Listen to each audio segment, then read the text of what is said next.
We are live.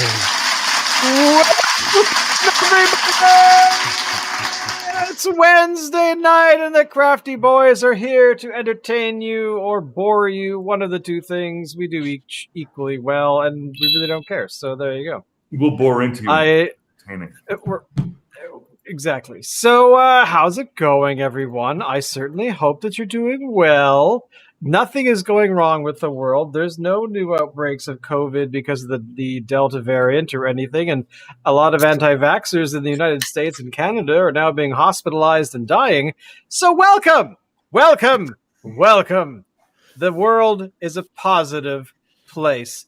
Right off the bat, hello to Ben, one of our most dedicated viewers, always watching on Twitter. And he also says he's got beer. So nice. What's he got? What's he got? Hey, Ben, what are you drinking, man? What are you drinking? Tell us about it. We'll wait for other than that, life is pretty good. So the heat dome is gone. We're not going to die again anytime soon. Good. But you never know. It could be it could be coming back, although I don't think that's going to happen. Bubbly. Oh my lord. See, this is what Dave's influence does to the show. It's just nice. Dave. Nice. I don't know what to tell you, Dave. You are influencing the show really bad. So anyway, how's it going? How's your week, boys? How was your weekends? Good. Hey, exciting? My beer just exploded, so I'll be right back. Hopefully you didn't get it in your computer. What? His beer just attacked him. So Locke, we'll start over there since you're on the eastern side of the country. What are you drinking today? Ooh, this is on the keyboard. This is a Soda City product. Soda City Brewing are out of Gravenhurst, Ontario, which is to say that when I'm up at the lake, I am these guys' neighbors. And so I like their stuff a lot, and I pay close attention to what they do, partly because they're neighbors, partly because they're awesome at it. Based on one of our favorite summery libations, Tropical Storm Mojito, is the first in a series of delicious IPAs. Tart citrus lime tends to lead the way with a cool wave of mint bringing in the summer vibes, juicy hops through the middle, and a soft creamy palate through the creamy. You're not supposed to say that. You can't say creamy when you're talking about beer. There's no creaminess in beer ball. Yeah. Sorry, did you just say ball? Yeah, Dave. Yeah, right. So get ready, because who knows what the storm... No, I can't finish it. After the conversation we've had, who knows what the storm will blow next? So, yeah, probably if you're a brewmaster, you're using that language, but wow. The solid question here is, okay, so this is a Mojito IPA. What the fuck does that mean? Hops, Mosaic, Idaho 7, and Cashmere. Its international beer units are 42. It has 6.9% alcohol per volume. Interesting. It says it's strong beer with natural flavors. And where is the ingredients list? Tell me where your ingredients are. Where are your ingredients? Where can I find your ingredients? They're not just in the can, they're in the room. They're in the house with you. Sorry, barley and oats? That doesn't sound like...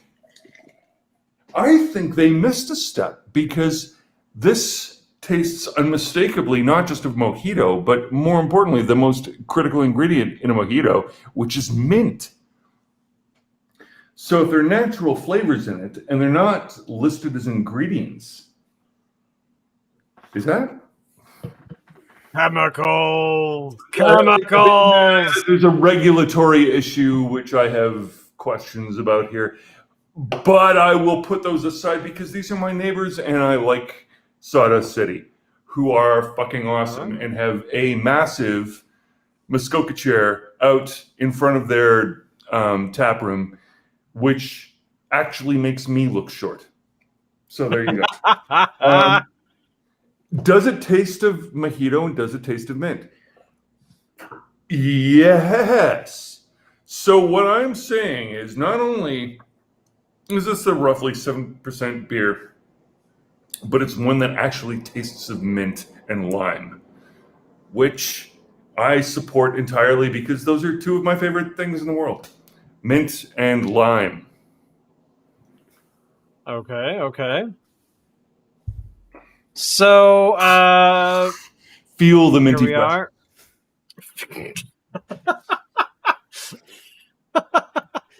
I Man, just it's looked it getting up, so cold here we in here. go. This is, of course, the Sawdust City Brewing Co. There's the Tropical Storm right there. Yes. Mojito IPA. Tart lime mint. There you go. So you've got all the ingredients for everything that you could ever want in a beer. Or a Vietnamese salad. Or a Vietnamese salad. That's true. Dave, what are you drinking, man? I decided to try this bad boy. I'm a Speed King Craft Baby. Cola from Phillips. So tell us more. How is it? Cola nut and cane sugar. I generally like it. I haven't actually tasted it tonight. This is more like the kind of cola you might expect from anywhere that's not Pepsi or Coke. Okay. It's more chill. I guess, I don't know. I kind of think it's like a Mexican cola. Okay. Now- I'll have to give that one a try. What flavors would make it a Mexican cola? Honestly, don't even know. Because I can't identify the flavor, but it might be. It wouldn't be the classic element that goes alongside cola beans, that coca leaf, would it? I'm gonna go with a no on that one. No. Okay. Because we're. I have not a feeling in- some Canadian regulatory body would have a problem with it. They may. Just me. Is it caffeinated? Ooh. The thing's called Speed King, and it's a cola. You know about Jolt, no? Yeah. Hey, I don't want to break it to you, but cola nutted in your cane sugar. So, just what the hell? Wow, this is quite the extensive sort of explanation of what's going on. So there you go. So what do we got for No. ingredients? We got carbonated water.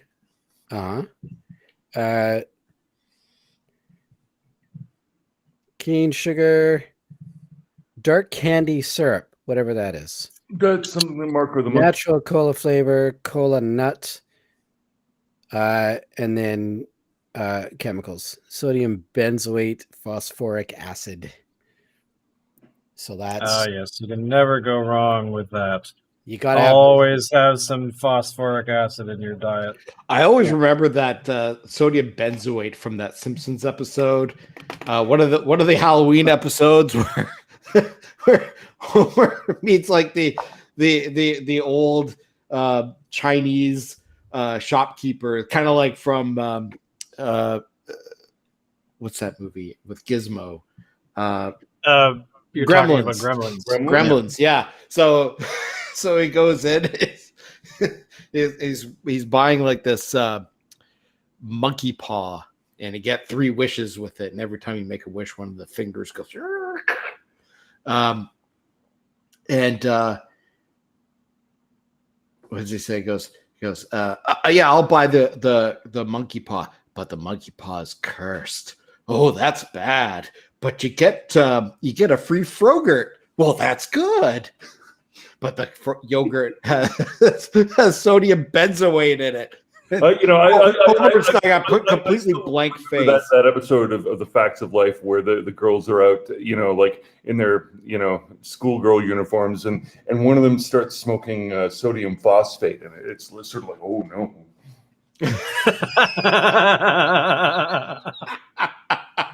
So, Alan, what are you drinking?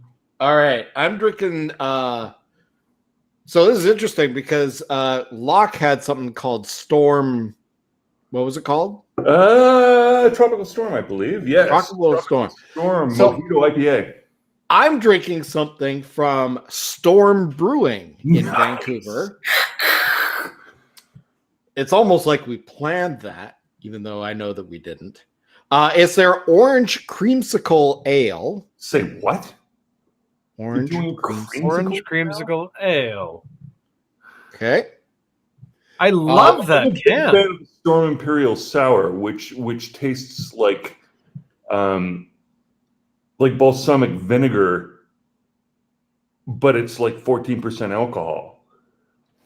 This is news to me that they would do something that tastes like a creamsicle. So this is part of their Brainstorm series, which I guess is limited run. Brainstorms are unique small batch concoctions intended to push the limits of creativity in brewing and delight daring beer drinkers everywhere. It's really hard to read this label because of the colors. Our beer is unfiltered to ensure more flavor. Well, I'll tell you what, I'm wearing contact lenses tonight, so I could wear my sunglasses during the day. And I really can't read very well with my contact lenses in anymore. Like I have to hold my phone, like I'm holding the can. You're old enough that you need the bifocal contact lenses. Yeah, maybe. Unpasteurized and naturally produced without the aid of chemical treatments, additives, or preservatives. It comes in at 5%. Anyway, the beer, this is what it looks like in the glass. Nice little bit of lacing going on there. Not much of a head. Effervescent. It's clear. You can see right through it. The flavor is very subtle, but there is a creaminess to it. A slight vanilla flavor and an orange flavor, but it's really difficult to detect. And in fact, if I didn't read the description on the label, if I did a blind taste test, I don't know that I could identify that this is an orange creamsicle ale. But be that as it may, it is pretty good for what it is. It's a really nice, refreshing beer in its own right.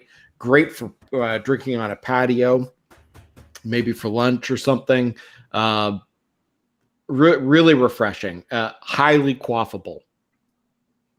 I would recommend it. Quaffable. Eminently quaffable. Eminently quaffable.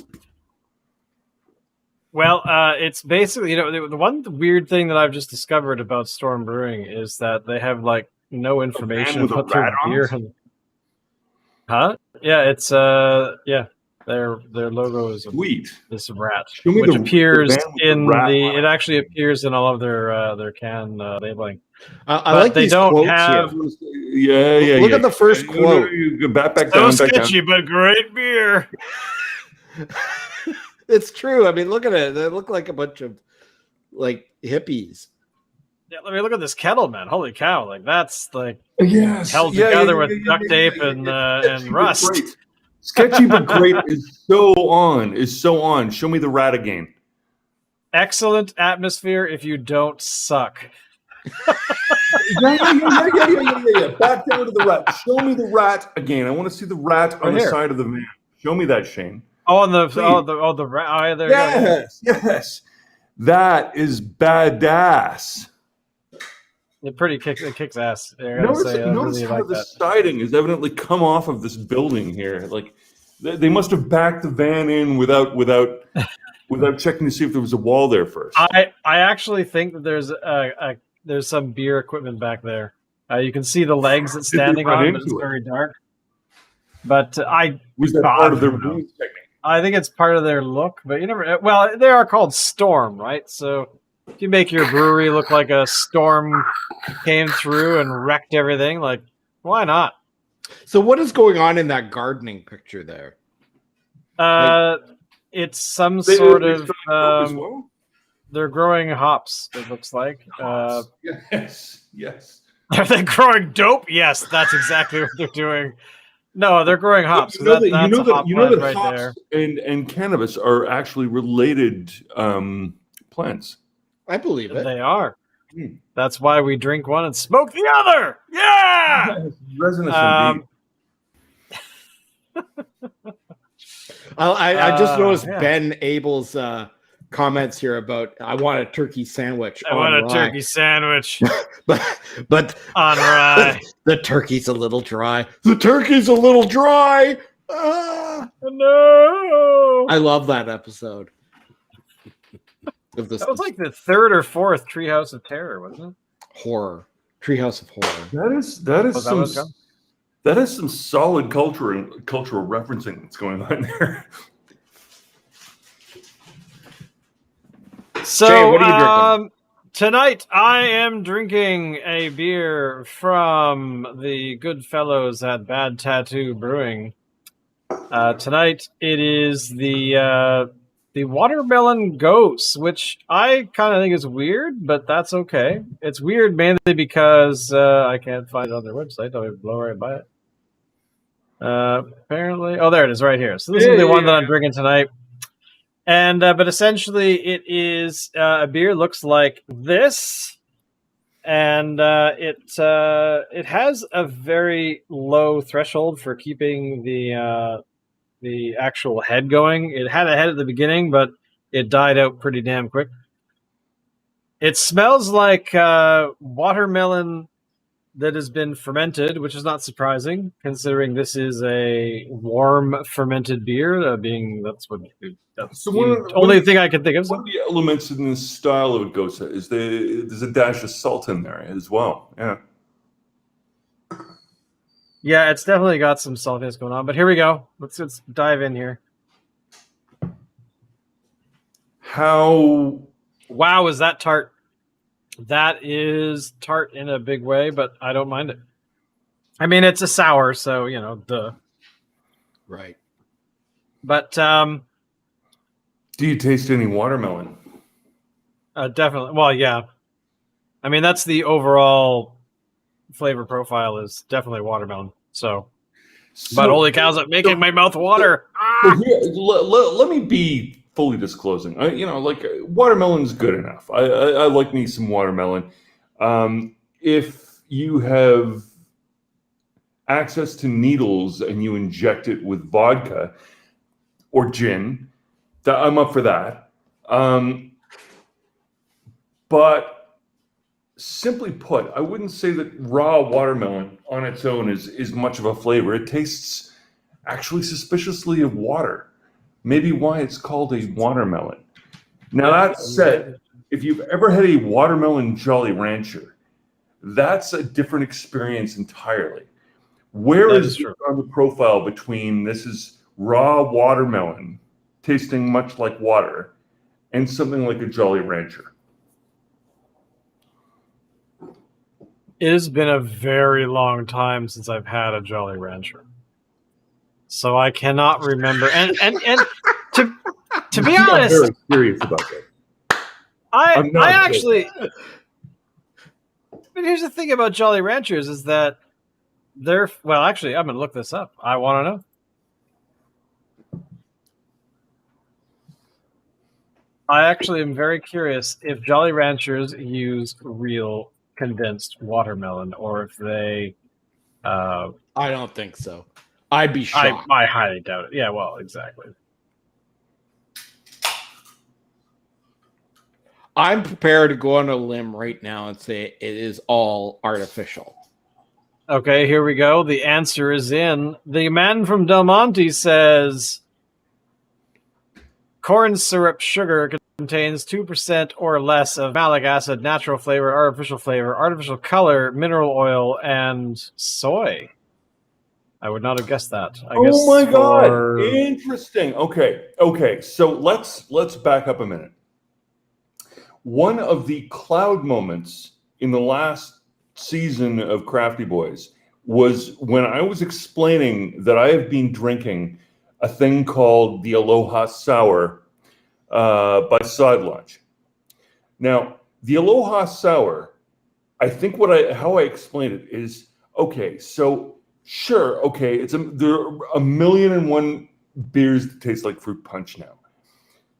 But this tastes like that special fruit punch that you only used to get as a little kid that evidently had cherries in it.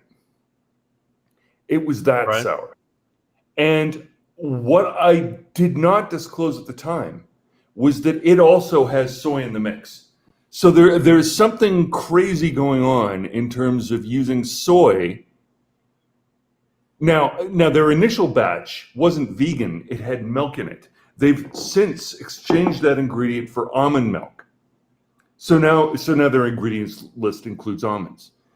But Right. soy and almonds have come into beer and created this range of flavors that is sort of like Hey, Alan, pay attention, man. raisin. Shane, explain Yep. raisin.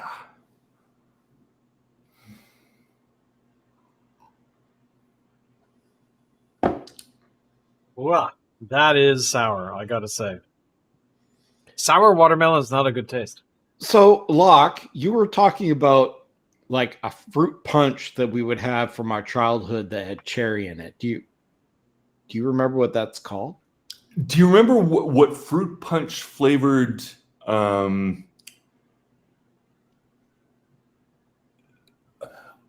Where's my, Are you talking about Hawaiian punch? with the man in the punch bowl blasting through the wall like Oh yeah. Oh, that's the Kool-Aid guy. Kool-Aid. Yeah. Kool-Aid guy, yeah. Kool-Aid fruit punch had that Oh, okay. crazy Yeah, all right. balance of it was evidently tropical flavors, except you couldn't really place any one of them. Maybe they No, got because soy. it tasted like sugar. I mean, that's really what does Well, it taste like? Sugar. No. But if you remember how the Kool-Aid packets used to work, there were the Kool-Aid packets with and without sugar. So you either used the ones that had the already included sugar, or you used the Kool-Aid packets and you added your own sugar. Which is I don't what remember people that. used to do, which is why I know about it. Right. Okay. But at the end of the day, when you actually added the sugar, you were like, okay, I could blast this like to crazy Sugarland. Or actually, it's a more refreshing drink if it's a little bit tangy and a little bit less sugary. Right. Well, here are the ingredients for a Kool-Aid liquid drink mix flavor of cherry. A liquid drink mix? Apparently, it comes in powder and liquid, but here you go. Yeah. Although it looks like they've changed to But not cherry. It would have been properly fruit punch. It's just that it's fruit punch that has that full spectrum. So it's not just citrus fruit. All right, well, let's ask the internet. There's a difference between citrus punch and fruit punch generally. You remember fruit punch packets when you used to get fruit punch packets, right? Yeah. And then you'd add the sugar. And you were always a little suspicious that a maraschino cherry in fruit punch is maybe questionable. But then again, you see pineapple, you can never really tell what it's been candied because it's always so sugary anyway. True. That's true. You know what Probably I mean? why I like. Yeah. Dave? Uh-huh. So who here had Hawaiian punch? Who here had Capri Sun? Oh God, I hated. No, Capri I Sun. never had Capri Sun, but I had Hawaiian punch. Never heard of Capri Sun. Are you from Earth? Are you from Earth, I David? had Capri Sun maybe twice as a promotional thing, and then it never caught on in Canada, and so I never had it again. But when I saw Sonic Youth live in Glasgow at the Barrowlands, the opening band was Pavement, and they played the jingle to Capri Sun, and it was amazing. The house went crazy. It was a mosh pit like you've never seen. I can't even imagine. I don't think about even that. remember what it is. So, okay, Shane, try and find an old ad for Capri Sun. All right, I will look one up here. It's got to have the proper jingle. Make sure it's got the jingle. You might even search jingle. Because it was a fucking good jingle.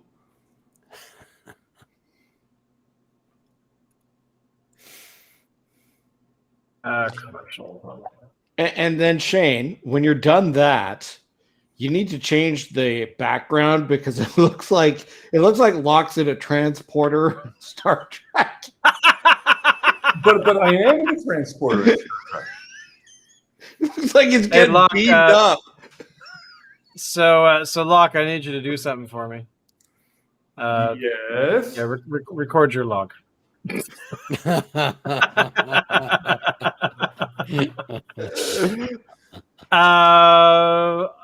Trying to find, I'm trying to look for one of those really old Capri Sun 90s commercials. Is that kind of what you're looking for? We're looking at late 80s, I think. Yeah. Oh, here we go. 1980s Capri Sun. Here we go. Oh my Lord. Oh my goodness. This is just disturbing. I'm going to have to re-share this so that I can share the audio. Hang on. All right. So here is a 1980s Capri Sun commercial.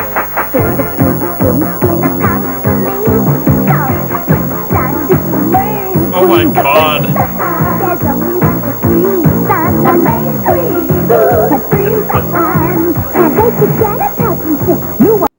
Is that what you were thinking of, Locke? Yeah. Do Capri Sun. Is that kind of the thing that's what you're expecting? Wow. That was the audio was really horrible on that. By Pavement in 1992 to a room full of angry Scots. Yeah. Angry Scots? Yes. Yeah. Glasgow at the Barrowlands. Look, afterwards, I hung out with a bunch of awesome fucking people from Stirling. And we went on this crazy car adventure where we drove from Glasgow. They were trying to drop me off at the International Youth Hostel. We got lost and ended up next to the big the cranes, the big magnetic cranes that unload shipping because Glasgow's a dockyard, amongst other things. And dangling from the end of one of those giant magnets was a Scottish police car with the siren blaring, swinging back and forth. And so I said to them, does this happen often? Yeah. They'd never seen anything like it either because they're from Stirling. Although they had heard of the Dayglow abortions, interestingly. Oh, really? Yeah. So Victoria is well known for its scene. Yeah, but that was my experience in Glasgow. Pavement. Nice. The Dayglows. It's been a long time that I've listened to the Dayglows. After this beer, we'll play. I just noticed that Pavement is having some sort of reunion next year. Holy shit. Because of a festival they were supposed to be, which was canceled because of COVID. Cool. So they're going to be playing, it doesn't say where. You just have to figure it out. The Chapel in San Francisco. So sometime next summer they'll be playing in San Francisco. So let's all go to San Francisco. It'll be great. We can go and watch Pavement and Gutter and sidewalk. Paint dry. It's a really good collection of bands, I got to say. But God, all I can think of is cursed watermelon and cursed everything else that's in the watermelon. Anyway, my brain has gone in that sort of, what else could you actually curse? I'm like, I don't care. So what's been happening this week, boys? We've talked about beer, but we got to talk about the happenings. What has happened in the last 7 days? Come on, boys. What kind of things? There hasn't been a lot. No? Has it been an off week, a boring week, a non-COVID thing? I think so. I think this is like the first week in like 2 years that nothing extraordinary has happened. Well, the only thing that I did was I went and got my second shot. Nice. So Are those the stickers that they issue for second shots in BC? It's the sticker that they give you for Those every are shot. so much better than what we've been issued in Ontario, which is effectively a print off on an elderly dot matrix printer. Yeah, something along those lines. Yeah, that'd right. be kind of cool. A printout from a dot matrix printer. Yeah, well, Get me in there. Hang on, you're gonna get your sticker in a second. Just hang on. Oh, hang on. One of the pins is stuck. I remember I had a 9-pin printer and then a 24-pin printer. Woo! And the 24-pin printer always messed up, even though it was clearer. I always wanted a daisy wheel printer for some reason. I thought Daisy it would be wheel. Could have been, or actually, a daisy ball or whatever the ball thing is. With all the letters on the outside and it. Anyway, That was an IBM technology. all the alien technology that's created by IBM. Mm-hmm. That was part of the IBM Selectric typewriter. Remember those big, huge behemoth electric typewriters? They were always in like a pale green or something like that because they had done scientific studies to say that the pale green color was easier on the eyes to look at all day long. That's the fucked up bit. Is that the smallest generation in the last 100 years are the ones that got to witness the transition between typewriters and dot matrix printers. That's us. Yeah, We're the smallest generation. We're like teeny tiny, right? The baby boomers, they call them the baby boomers because there were lots of babies. And like, boom. Yeah. The millennials, not advertised for their boominess, are the baby boomers, only worse. There are more of them, probably by a full half, than there ever were of baby boomers. So they're the largest generation in history. And so sandwiched in between those, you got these fucking weirdos like us who have no idea what it's like to be part of any kind of mainstream, really, unless you count Faith No More, because that was mainstream for a while, right? Oh, it totally was. Oh, yeah, totally mainstream. Yeah, Faith No More. Yeah, they were like, normal. the only reason that Faith No More got any attention was because of Bill and Ted. I mean, really, when you think about it. No. You're wrong. All right, well, explain it to me then. If you mean commercial attention, you're not. If you mean commercial attention, I think you're right. If you mean attention generally, like from the avant-garde, yeah, like Mike Patton.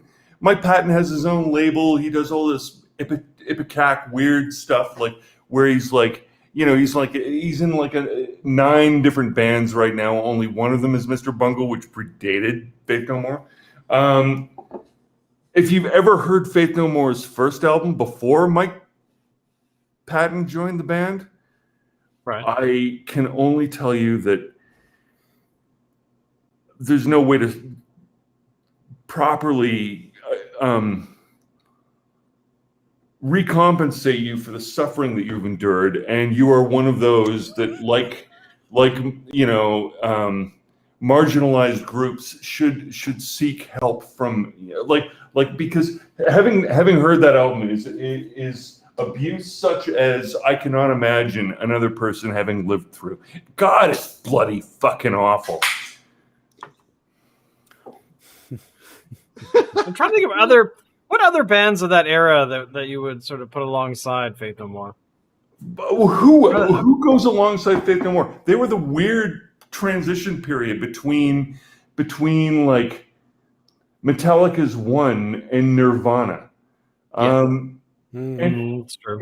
it's sort of like this weird crazy zone where it's okay to also be disco as well as being metal. But we all know that didn't happen.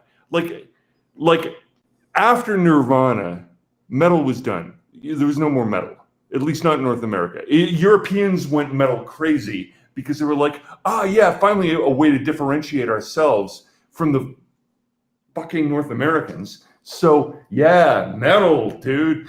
And so you got this great wave of metal in the 90s, which mostly was appealing to dudes who hung out in their parents' basements and had pictures of dead people in their like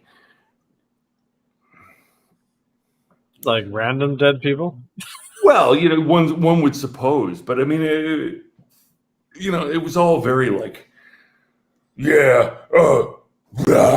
angry, so angry, so angry. Olaf, metal face. Show him metal face, Olaf. Yeah, well, you know what I mean. Like I remember metal when it was a fucking, as do you, because we grew up together. I remember metal when it was a world beater on mainstream radio. No? Yeah. So what the fuck happened there? I think it was just there were too many guys going,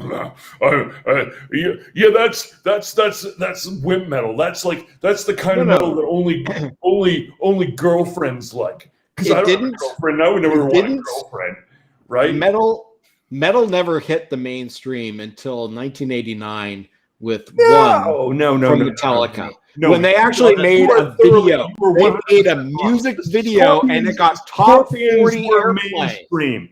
The Scorpions were mainstream. I wouldn't say the Scorpions are metal. You don't think the Scorpions are metal? No. Do you think? Okay. Who invented the term heavy metal? I don't know. You got me. See, for me, metal, I don't put, and I'm going to put the Scorpions in this. Hair bands are not metal. Okay? Are Black Sabbath heavy metal? Yes. Do they predate hair bands? Yes. Right. Not a lot, actually. Yeah. What? How many hair bands referenced Black Sabbath as an influence? Yeah? Oh, probably a lot of them, but I think they're all posers. I think most of them. They're all posers. I'm talking like Cinderella. If you're siding with thrash, Motley Crue. If you're siding with thrash over glam, I'm kind of with you. But yeah. To me, the tragedy of heavy metal is that all the ones that wanted to meet girls idiotically, mistakenly decided that maybe the strategy was to dress like them. Glam, right? And then there's the thrash side of thing, which turned into death metal and grindcore, which was like, yeah, we don't need girls. Yeah, fuck girls. Yeah, I don't need girls. Yeah. I want a band that only guys like. Yeah, all my groupies are going to be guys. Oh, wait a minute.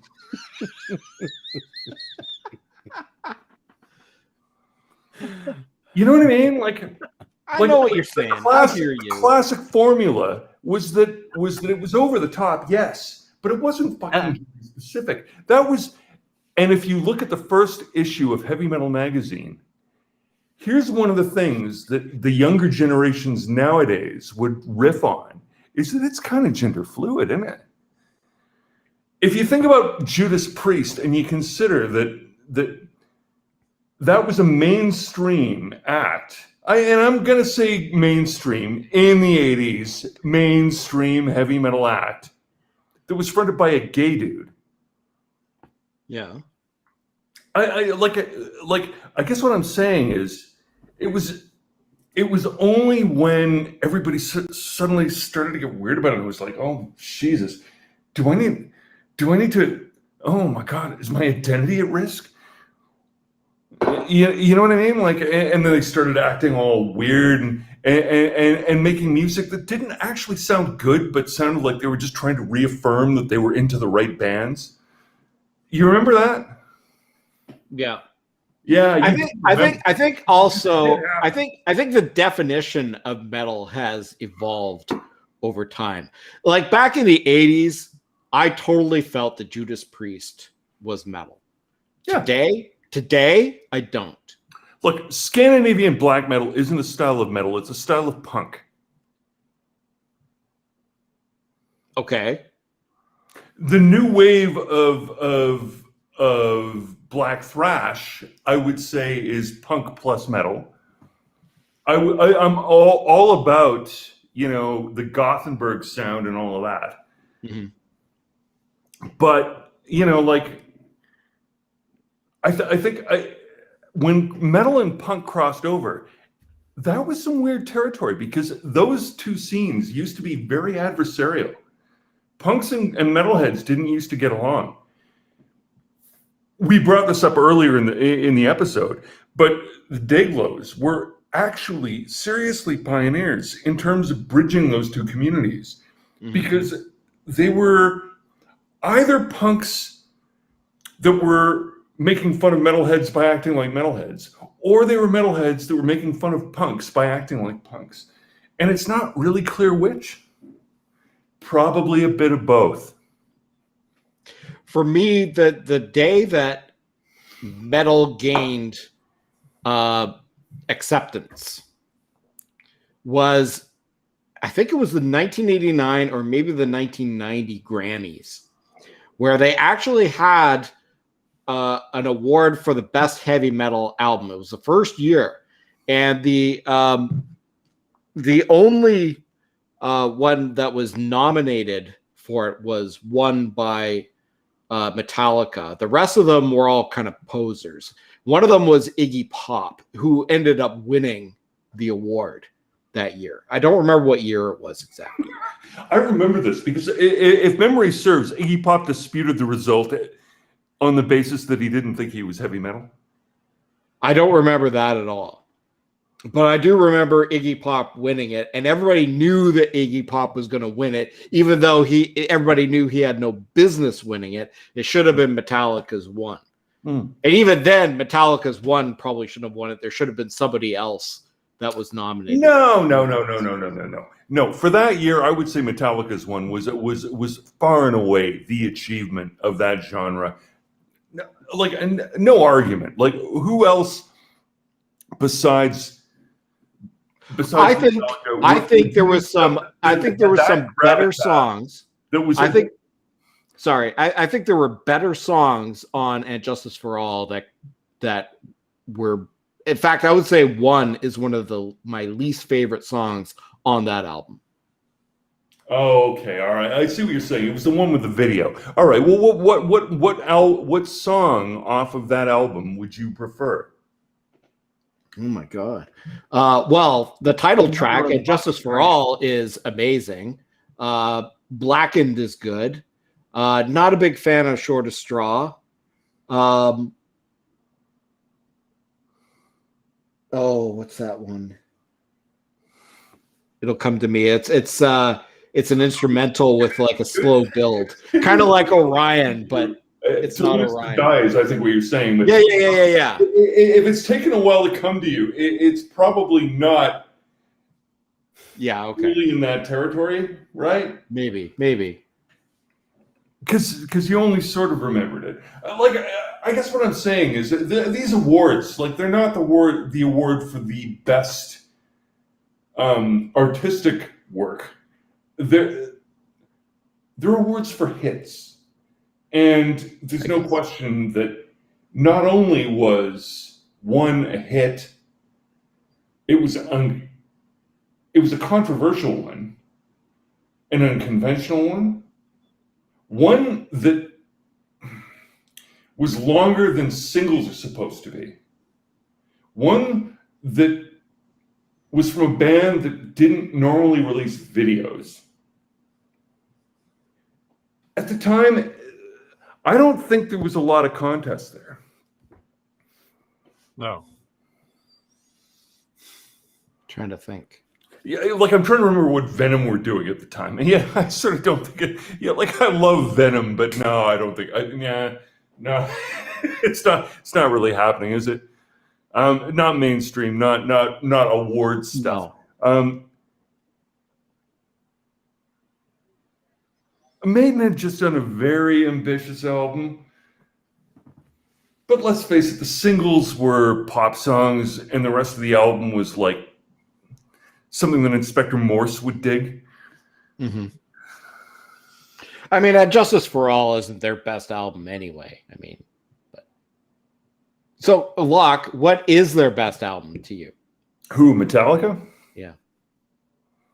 Yeah, I gotta say, it's got to be Master of Puppets. Okay. Yeah, it's prime.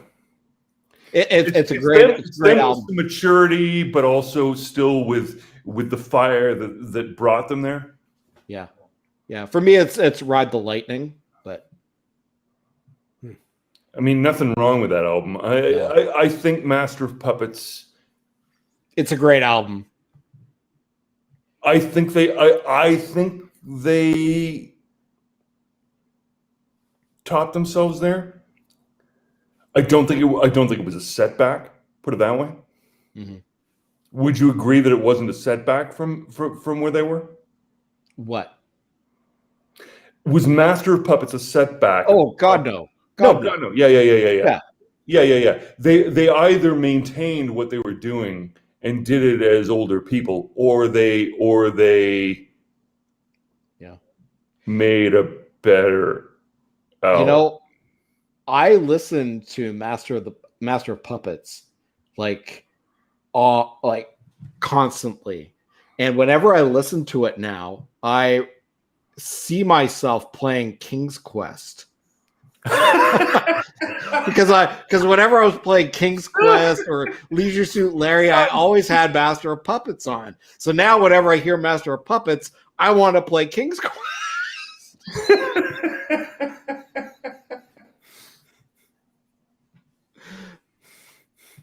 I miss that. You know that you can actually play those games on archive.org. So you can just go there. Bogan, you've never heard of this? No. You've mentioned it before. I didn't know that I could play those games on there. I'm just going to add archive.org as part of my search list. Leisure you can play King's Quest. Oh yeah. Here we go. So let me just bring this up on the screen. One moment, please. If you're 19. If you're 19. You can play Leisure Suit Larry. So here you go. So here's all the here's Heretic, King's Quest, all these sorts of things. All these MS-DOS based games from back in the day. But yeah, you can play them all. Oregon Trail if you want. Speaking of DOS based games, I saw a thing. Oh, yeah. I didn't really explore it all that much. Remember the game TIE Fighter? Yeah. So apparently somebody has remade TIE Fighter, like a fan-made thing, and put it out there, but using sort of like modern graphics and... Really? Yeah. I know. Well, I mean, they did have Lucasfilm, whoever the hell owns any of those things anymore, did actually release, I think, just this year. They had a new TIE Fighter based game. Thing about it, if you put Gen Z kids in front of a classic, 100% classic, old school TIE Fighter game, like arcade style, and that next to something that was done this year with modern graphics, which do you think they'd prefer? It depends, because part of the I problem think I know is, which one is more interesting to them, and I'm going to suggest that it's the old Really? school one. okay. I would agree with that, because I mean, you know how there's that thing where people like classic cars and classic this. Well, there's going to be a contingent of people that are going to want to play classic games. So. Okay, so It's not just that it's classic, though. It's that they never grew up with that. So for them, the fact that it's done that way is exciting and different and interesting, because they've seen a million versions of something that's got up-to-date graphics, that's all trying to compete for their attention. And when you got that many people trying to compete in an environment where everybody's staying home for their visual attention, oh my God, that shit gets boring fast. And then there's this thing that's a little bit different. Oh, what's that? It's sort of like watching, it's sort of, like if you go to the dog park and you watch all the dogs are running around in a group and they're all chasing the ball, and then somebody comes out with a drone. There'd be one or two dogs that'd be like, "Oh my God, what is that?"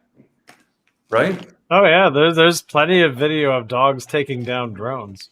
Yeah, right. They fly them a little too close, and then there's the dogs leap up and snatch them out of the sky. My point is that, and I don't think it was well made, because that's not a very good analogy, because the drone's new technology, and dogs old technology, balls old technology. What I'm saying, well, the dog is old technology, isn't it? It's how we used to catch rabbits. It's how we used to defend against foxes. It's how we used to hunt birds. I mean, it's how we used to farm sheep. I mean, the dog is an old piece of technology, and yet, like who doesn't love their dog? So you guys know this about me, but I have a arcade 1-up, branded Star Wars arcade machine from 1983. Yes. The yoke, and it's got the vector graphics. It's not the sit-down one. No, it's a stand-up one. Yes. Yeah. And my kids, who are pretty big gamers, using modern equipment, they found it to be a bit of a novelty at first, and they were playing it quite a lot. They got bored of it after a few weeks and went back to playing their games, and now I'm the only one that plays it. Okay. All right, that's fair. And my youngest son, he'll still play it occasionally, but only to beat my high scores, which he does. he does without like much effort. And then I spend the next few months trying to beat his scores, and then he goes, "Really? Really?" And he tries it once and beats my score. But the thing is that I can reset the high scores. He doesn't know that. Oh, really? So, yeah. So I may do that. That'll show him. Jerk. He's probably watching right now anyway. Go to bed, Ben. Trying to remember my favorite video game from back in the day. I think it would be like Doom, but if I were to go older, Dungeons of Daggerath, which I played a lot until I eventually finished it. The two games you named are both home play games. Those were never particularly arcade. True. I would say arcade. Then I just was never very good at arcade games. Like, I blew through quarters too fast. In all honesty, I fully agree with both of the titles that you mentioned. I would back those as the best home games ever, for sure. Although Questron Questron was pretty rad. Yeah. The whole Ultimate. It was a different game. Nexus. I never got into. Did you ever get? The Ultima series? Did you ever get into Ultima? Because for me, No, not really. Questron was just better, wasn't it? Yeah. Yeah. You know what's really funny is that I was recently on, I think it was the Epic Game Store or one of these game stores, and they were giving away all of the Ultima games for free, so I claimed them all. So in theory, I could install them and play them again from like the first one through, I think it was like 11 or 13 or something. But then there's Dave, who never played a video game in his life. He just sat around meditating as a teenager. Drinking Phillips Cola. You see, for me, in terms of video games, Joust had the coolest graphics earliest on. I would agree. And I definitely. the gameplay because it was one-on-one. Yeah, I agree. Then after that, Bubble, because having secret handshake codes with the joysticks is so Freemason. It's so fucking badass. Like, actually, no, I don't think I could still do it. I think it was boom, boom, boom, boom, something like that. And you get power, right? Which is to say that if you're in the know, none of this is advertised. If you're in the know, you're in, right? And there's something super cool about that. They glommed onto the social aspect of video games way ahead of the rest of the curve. They understood that this was a secret society of its sort. After that, I hate to admit it, I hate the title. I'm not even sure if I got the title right. Was it Boy Wonder or Wonder Boy? It's a Sega title. I think it was Wonder Boy. Wonder Boy. Yeah. The arcade. I'll look it up then. I played because I had a Christmas gift of Sega at one year with the nominal game of Wonder Boy. I played a shit ton of it, and so it's basically like a Mario Brothers knockoff. Yeah. But then the arcade sequel, which I didn't ever waste quarters on because I had no idea how it fucking worked. But I remember standing there watching people playing this shit and going, "Oh my god! Oh, this is really oh, this is crazy. Oh no, really? Did it do that? You know?" We're talking about video games, and I'm picturing Dave like as a teenager being at home and sipping tea and going, people don't experience time as we really think they do. You see, time is not linear. Time is something that we experience all at once. That's totally how I picture Dave. I imagine I Dave. don't care about girls. I just want you remember Cedar Hill Junior High. Oh yes. Such as I had any community whatsoever in the single year that I spent at that fucking shithole. It was Johnny Z's. So is it what? Johnny Z's. Oh yeah. The arcade. I loved it there. because it was at the mall. Yeah. Yeah. I think I actually spent a bit of time there during lunch, but I never skipped school ever in my entire history until I got to university. After that, I was like, I don't care. Never in high school ever. He was a bit of a goody too. When I got to high school proper, like not junior high, but actual high school, it was on one of the main drags of Calgary, Western High School, and my routine is that I used to get a fucking nosebleed, and the way this works is you grab a piece of pre-prepared paper towel, you hold it in your nose, you go, "Oh my god, I got a nosebleed!" And you run out of the room, and then you go for coffee. Awesome. And then you go for coffee. Right? And then 2 hours awesome. later, you return to class and fetch your bag. Yeah, no, I was a goody two shoes, as Alan was saying. So I don't know. Never really. I never went for coffee until we got older. Like, what the hell was with that, Alan? Why were we skipping school all the time? We didn't go to the same school. Oh, right. I would argue that we didn't really know each other until grade 12. So Yeah, that's I remember those days. Back then, Shane was Gizmo Jones, and I believe that you were Father Time. yeah. Yeah.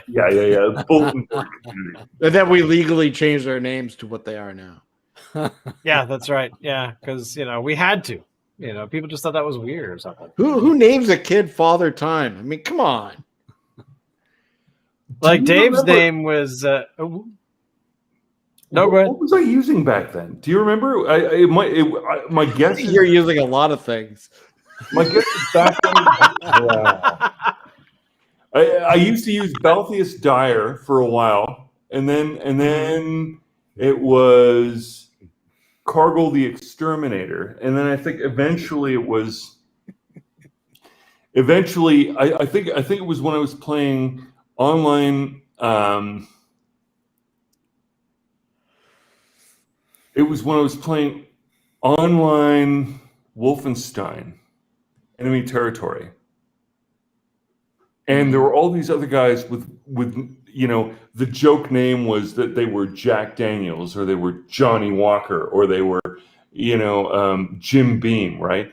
And so I continued / made the joke funnier by doing it wrong, calling myself Crown Royal.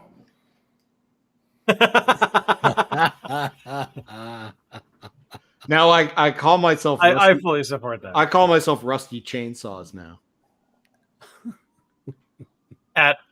Online when you're gaming online when or I do whatever. video games. Not that I do that a lot anymore, but I used to be called Private Parts. oh, that's right. Yeah, but then I changed it last year or the year before to Underpants Bane. I got tired of Private Parts because, of course, people are like, private farts." I'm like, no, that's not what it is, but whatever. Well, you didn't do a private I've gotta parts. You did a private parts. Yeah, I changed the spelling so it was tried to not have people say farts. Oh, But okay. I mean, my username on Steam is still Private Parts. You but could have can't called change it, yourself right? Corporal Punishment. Corporal. What was that guy, that wrestler? What was his name? Sergeant Slaughter. Yeah, like, oh god, I love that guy. That was an amazing wrestler. Back with your original handle, Shane. Gizmo Jones. Like I always kind of assumed, but just to confirm, was that one part Gremlins, one part Indiana Jones? Oh, totally. Yeah. Okay. I remember because I logged into my very first BBS ever when I first got my modem, and there was this printout you could get at Radio Shack of all the local BBSs in Victoria. Oh yeah. And Radio and Shack so- used to be so gray territory. Back oh in yeah, the day. they had all kinds of information about how to do Yeah. stuff. And but then so yeah, I can't remember what BBS it was. It doesn't matter. But anyway, basically it said you need a handle, and I chose. I originally was trying to do like Indiana Jones or something, but somebody already had taken that. So I chose. As you would. I sat around going, in my young kid brain of, oh well, I like Gremlins and I like Indiana Jones, so I just kind of threw them together. But there wasn't a whole lot of thought into it, but enough for a young kid at that point. Nice. But and then eventually it became Gizzy. That was just other people just using that, and so I sort of somewhat adopted that for a while. And then Gizziana Jones, I think it was at one point. But I think that was actually only on D-Dial though. That's where I played with the name of it. Yeah. Back in the Everybody day. played with their names on D-Dial. Yeah, you could change it like every 2 seconds. So, but Dave, did you ever do any BBSing stuff, or are we like completely like? Are you the one Why? person in this group here? Well, I definitely not computers as much as you guys, not by a long stretch. That was my brother, actually. Yeah. But even that, because we were in the sticks, right? We didn't really know a lot of people, so we knew about BBSs and all the. Shouldn't say all the stuff, but some of what was going on online. But there was no. Did you have There fire? was no actually, huh? Did you have fire? Did you, Fire. and clothing? Did you know how to like weave? When I was 7, we got fire. Right. Oh wow. Yeah. That's pretty early actually. We didn't get Yeah. fired until I was 10, so Yeah. We were BBSing. Dave was hunting and gathering. There you go. yeah. Oh, my brother, actually, he was always definitely more the computer guy. He was the one that would stay up until, 1, 2 o'clock, 3 o'clock, whatever. I never knew because I was in bed and he was up playing this ASCII Battletech game over dial-up. Oh, I remember that. I don't remember the name of the game at all, but he got into it. Like he was playing it all the time. And of course, because it was dial up, he'd have to play later at night, right? Because mom and dad, of course, wouldn't let us play that kind of shit. But no, I got Here you go. This is what it used to look like back in the day. And so these things you would actually. Oh, that's very MechWarrior, isn't it? Oh, it was a ripoff of MechWarrior. Like it was a big deal, and these essentially these text pieces would break or fall off, right? So, but yeah, back in the day. So yeah, so there you go. There it is. Wow. Tech 3056. Battle Tech 3056. Yes. Oh my God. Yeah, Nice one. Everyone always wanted to have the Atlas. Most people, of course, you had to start with. Oh God, these are the really big ones. But like these smaller sort of deals, like the Direwolf, I guess, was one of the more common ones. I can't remember, but they were really small. And then, of course, once you got these, you were basically destroyed. Was one of them. I think the Mosquito. Right. Small. Some of those guys look like the Battletech GoBots. board game. Sorry, say that again,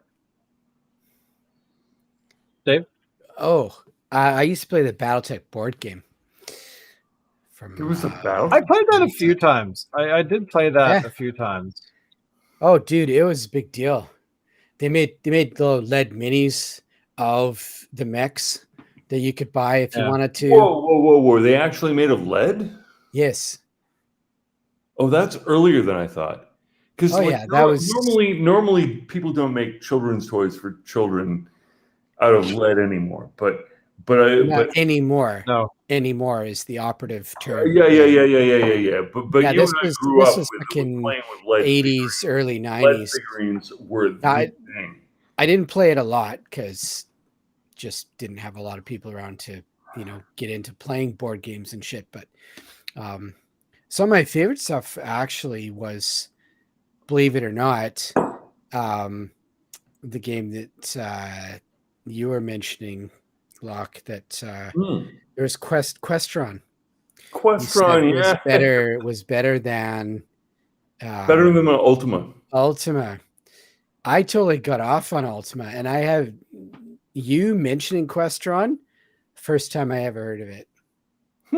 So that tells you what kind of shit. Yeah, I think heard Ultima probably had a stronger marketing. Maybe, yeah. Who knows? I got off on that one. What else? See, I had an Apple IIe. See, Ultima was what I was gaming on. Ultima right? as a company, I think, survived long enough to end up breaching the online element. Because there was such a thing as Ultima Online. There was never a Questron Online, I don't think. OSSI. Oh, that's sweet. Oh my God. Yeah, I totally see. Here's the weird part about it. Back then, there would be no way to download this. You would buy this in a store, and it would be in that packaging, and it would look like that. And that's what you would be buying, would be a cardboard picture of that. Totally. And Doesn't it that would be remind you guys awesome of 80s because you would D&D? take it home and it would be a bunch of glitches on a screen, which ultimately, right, which is obviously a fair representation of what you saw on the cover, right? Yeah. It's exactly like that. Which Dude, tells I you think how they still far- play that game. Which tells you how far a child's imagination will go to connect one thing with another. Hmm. That's You know what, though? really They bad. still do that Wow. shit. That we used to think that was graphics. Fucking hell. Nowadays, Now, though, didn't you watch Questron, cutscene when you went into trailers. dungeons, though, Oh yes, no. Uh, That was they were pioneers in the whole 3D view. Now, pioneers, when I say pioneers, I mean they were catching up with what had happened on the TSR 80 with Dungeons of Daggerath, like yeah, like here's one of the 4 years towns. earlier. Like you would go here to buy gear and Yeah, all yeah, that kind of that stuff. would have been normal. Yeah. I remember watching you play that for hours. Like that was one of my favorite things to do. Here's look. Let's be blunt. Shane, you and I used to spend hours doing phone calls where we would play video games. And today, Whoops. that's that's normal. The rest of the world is There you go. So that up to the fact that we used to play video games online. Oh, sorry, not online. Like not before there was an online. Before there was anything like an online, we would have phone calls where we would be playing a game and we would be like sorting it out. And now that is what most of the world spent its time doing, no? oh totally. Yeah, I mean this like these sorts of dungeon things. yeah, I yeah, always remember and you being would think terrified that of would be, these. these seem like relatively primitive graphics, but when it's news to you that computers can make graphics at all of those images are surprisingly evocative, and you imagine yourself being kind of there. You know what I mean? Like, Oh, I agree. so I'm probably bridging out into slightly more intellectual territory, only insofar as I went to a conference at UVic one year with William Gibson and Jaron Lanier. Jaron Lanier is a San Francisco early adopter of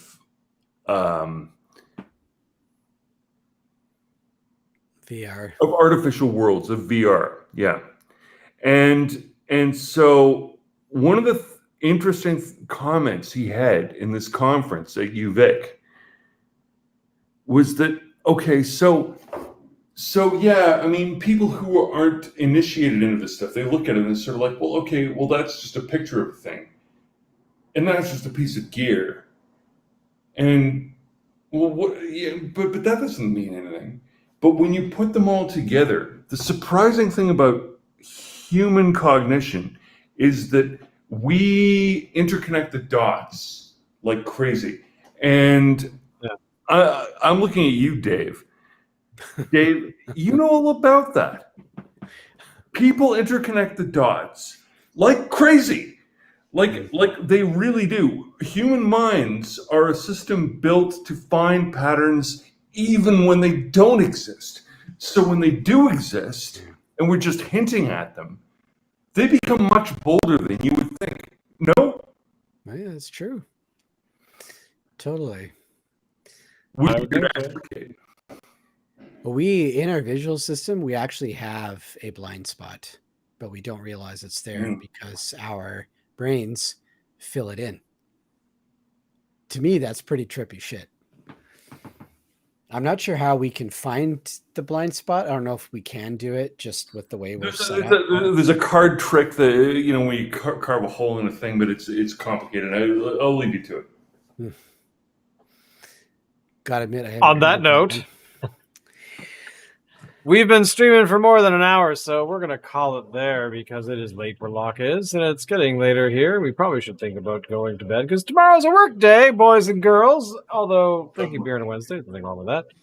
But definitely tell people about the show, do the whole subscribing thing and all of the tweeting things and all of those sorts of things. And make sure to send nudes of Alan to all of your friends because you could download those They're freely out on our there. website. Yeah, so thecraftyboys.ca, that's all it is now, is just a big gallery of Alan's nudes.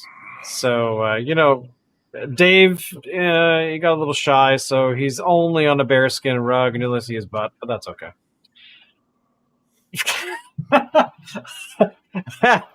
And as always, Alan, please, oh my God, take us out.